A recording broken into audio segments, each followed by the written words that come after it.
individual immediately. After the conclusion of our Board of Trustees meeting, I will start that initiative in earnest starting next week.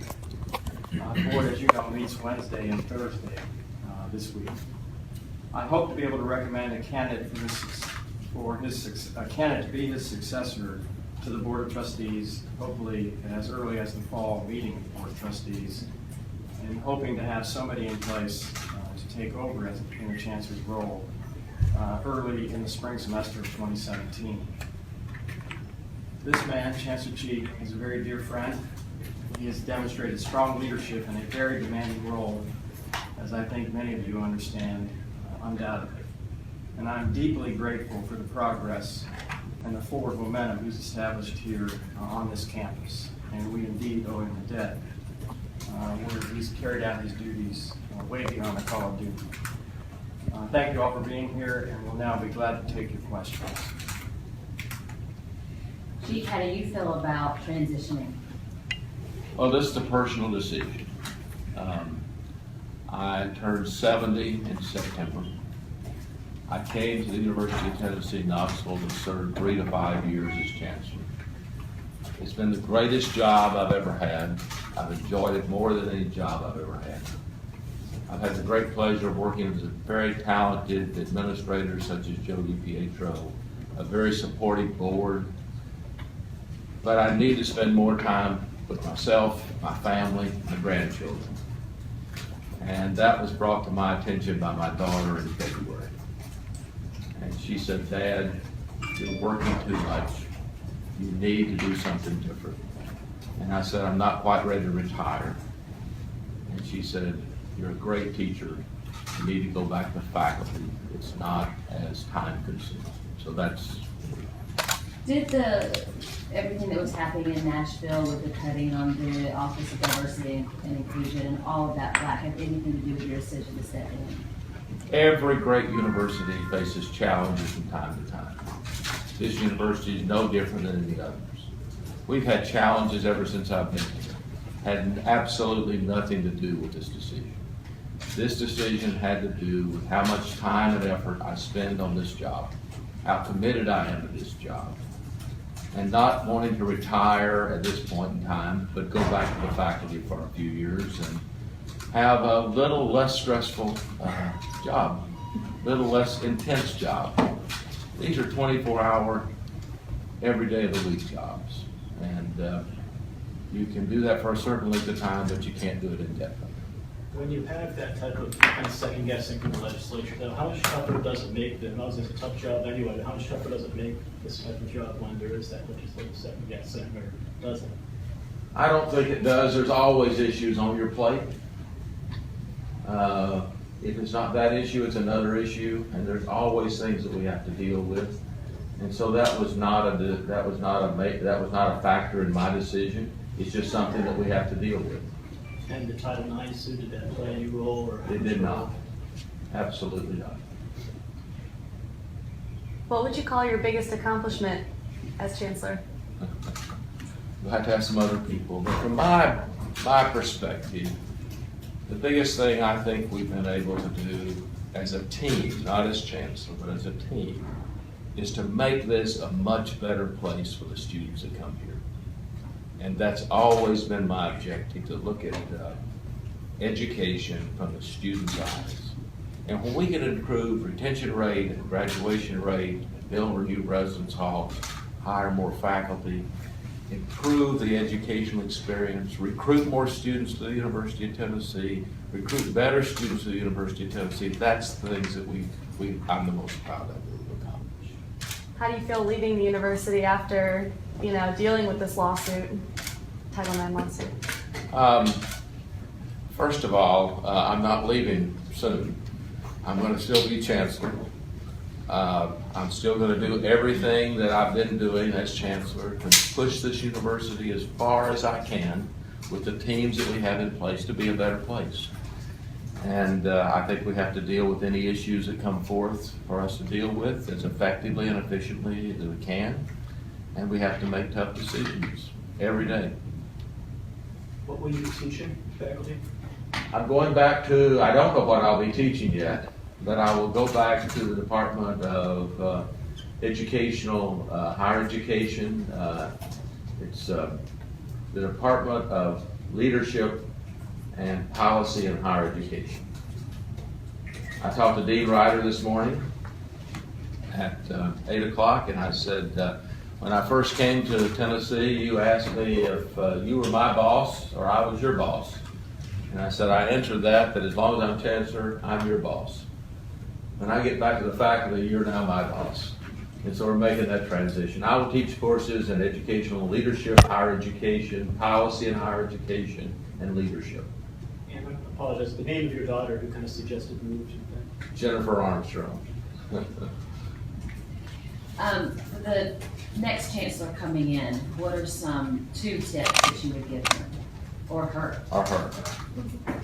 I would say, first of all, this is a great institution. It's a great place to work. It has very talented people, faculty, staff, students, has very committed alumni. And that your job as chancellor is to look at where we are today and develop plans to make this a much better university after you've been chancellor 3 to 5 years.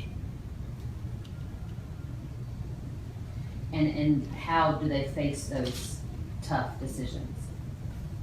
They need to have been in an administrative role because every administrator faces tough decisions every day they sit in the chair. And I've been in administration now 25 years full time. And so every administrative role that exists on a campus like this, just like President DiPietro, there's issues that come up all the time that you don't anticipate. You don't think they'll take as much time as they do. You don't think they'll be quite as hard to solve as they are. And that's just part of the administrative job. Now, we are getting some comments on our Facebook Live about, okay, bring back the Lady Vols. What's the future of the Lady Vols? You know, I think all the decisions we've made relative to athletics is with the aim of making athletics a better place over time and positioned to be more competitive in the future than it is today because the world's becoming more competitive. And that was a decision that was made about brand unity that I think brings us together as one. And I think that was the right decision to make.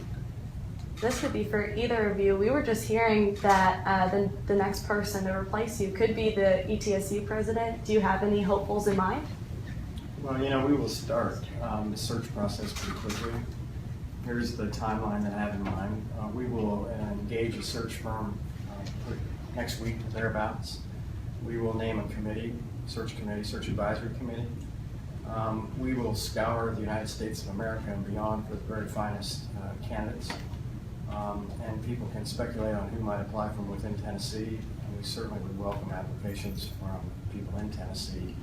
We're looking for the right qualities, the right experience, and the right fit for this university. This campus is very, very important to the UT system, and we need a very, very talented person to take this job. As I would instruct every search committee, I hope every candidate that we talk to about the position says, I can't wait for them to offer me this job, because I think it's a terribly good opportunity for people in higher education who are interested in this kind of position. And Chancellor Cheek and his team have done a great job of putting this place in a good spot for whoever steps into his seat, man or woman. Any advice for the next chancellor on how to deal with state lawmakers, especially when they may not necessarily agree with you? Well, I think every chancellor, every system president deal with issues with legislation. And I think we always have to have open communication with our legislators. But they ultimately make decisions about funding this university. As they're a very important source of revenue for the university and for our campus. And I think sometimes we disagree with what they do. Sometimes they disagree with what we do. But ultimately, from a financial perspective, they make those decisions. And President DiPietro may want to respond to that as well. Well, number one, we always want to listen to our legislators. We are a public institution, and we owe them that. I would echo what Chancellor Cheek has said. Sometimes you differ in your opinion about what is the right path for the university between the two organizations, that being the legislature and the campus, or the president's office or the chancellor's. I think the big thing is to continue to try to forge a strong partnership with the General Assembly and all our elected officials about what a great place this is and what it does for the citizens of Tennessee across the entire system from the standpoint of more graduates every year, better matriculation rates, more research programs that are just hustling and bustling. I'm very proud of the job Knoxville's done and the Chancellor and his team with the relationship with Oak Ridge National Lab. It's unprecedented. We have 15 years running. We're into a 5-year contract now, beyond 15, awarded without competition because of how we've been able to forge the partnership. I was at a meeting at the White House not long ago in which we went to a meeting with the Undersecretary of Energy, and she basically said to the rest of the national labs, you all need to think about doing it the way Berkeley does or the University of Tennessee, because Tennessee has done it the right way. So, I think there are lots of things we do at this university that advances both the educational attainment in the state as well as what we do to develop the next wave of companies and research enterprises and intellectual property that is good for Tennessee.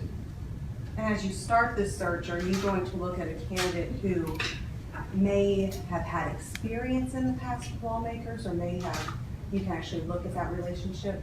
Well, most people who are going to be coming into this job should have been someplace where they've had to interact with the General Assembly or with elected officials. We would hope for that.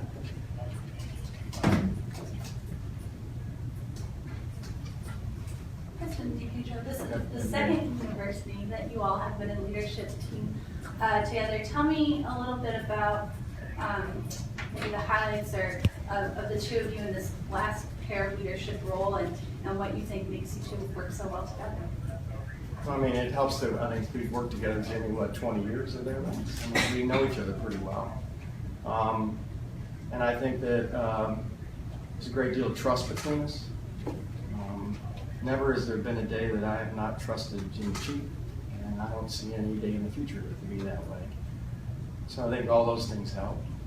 I think that having a positive relationship about the system and its role, not only with this chancellor, but the other chancellors we have, from the standpoint of providing them some autonomy, but accountability of the system, and try to be respectful of that difference. We're not back when Dr. Holt created this system. We're a much different place. If you look back in 1969 when this institution as a system was created, Chattanooga was just coming on board. UT Martin was a 2-year institution. Memphis wasn't anywhere close to where it was as the Health Science Center. So we've evolved to the point where this is not a dual job where the president can be chancellor of the Knoxville campus. I run a system, and Chancellor Cheek and whoever his successor is will run the Knoxville campus and enterprise. I think we changed roles. Yeah, we have. Joe and I were deans together, and then I became senior vice president. He was dean of the College of Veterinary Medicine, and he came here as chancellor for the Institute of Agriculture. And then when I came, John Shimmick became interim president, and then Joe DiPietro replaced him. And we've had a great deal of support from the president and from the Board of Trustees for the initiatives that we've launched on our campus. They've been very supportive of all the innovative things we've done. They hold us to a high standard of accountability, and that's important in higher education to do those types of things. And it's been a very great friendship and relationship. And I think the other part is we can disagree and still continue to work together. There are times when we aren't in agreement about an issue or a thing or whatever it might be, a decision, but we can still continue to work together right on through. As you look back at your tenure, is there anything that you would have done differently? It's always easy to second guess things. But as I look at my tenure here, I guess the thing that I'm amazed at is we were able to do so many things to improve this institution during that period of time, because the people who chose to be here as students, as faculty, as staff, and as people that we've attracted to come to the university because they see that we're making positive progress and they want to be part of it. And the deans are an example of that. Susan Martin has done a superb job in selecting deans on this campus. And they've come from some of the very best universities in the country, and they've come here because they want to make a difference. And that's what our administration focuses on. We want to make a difference. We want to be better. And we are making a difference, and we are becoming better.